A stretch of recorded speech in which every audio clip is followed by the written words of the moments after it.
Hello YouTube. So welcome to the very first PyNet challenges, and today I will be challenging you to make an e-commerce price monitoring application. So let's get to the specifics.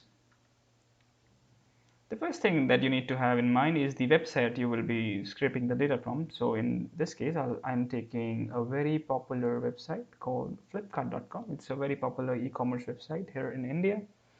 Next, I'll be using the request library in Python, which is used for sending get requests and post requests, all that kind of stuff, and for alerting me when the product has reached the price that I want, I will be using Slack.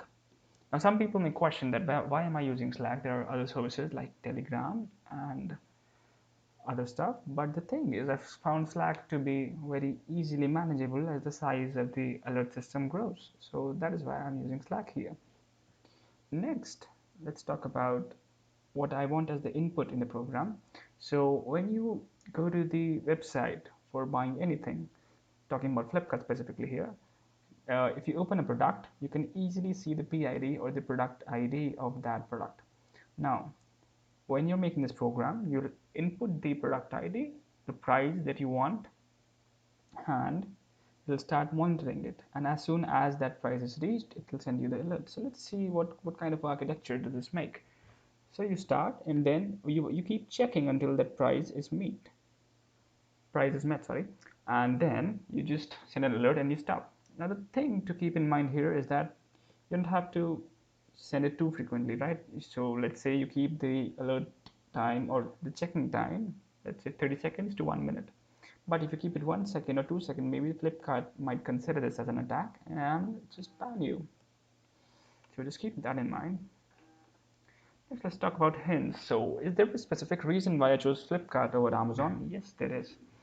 Because Flipkart uses a very specific API for loading the content on the page.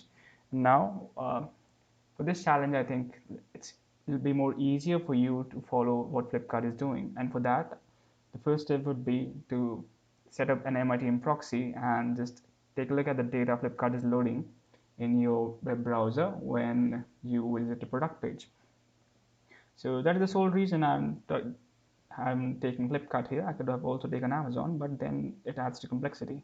And the major reason why is I haven't done that because I think it's more easier if you do it on an easier target. So you have to watch that MITM proxy video if you haven't, and you'll be good to go. Next, let's talk about someone. This is Kenneth Wrights. So why is he here?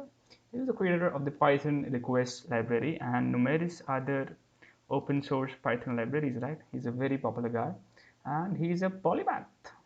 Now what that is a person who has a wide variety of knowledges. He is a photographer and professional one, and he also produces music. I mean, what else do you need, right? He's doing everything. So he's someone to look forward to. So there is. Thanks, Kenneth, for making requests. So very much for this challenge. I'll see you in a few days with a solution. So till then, make it. Thanks.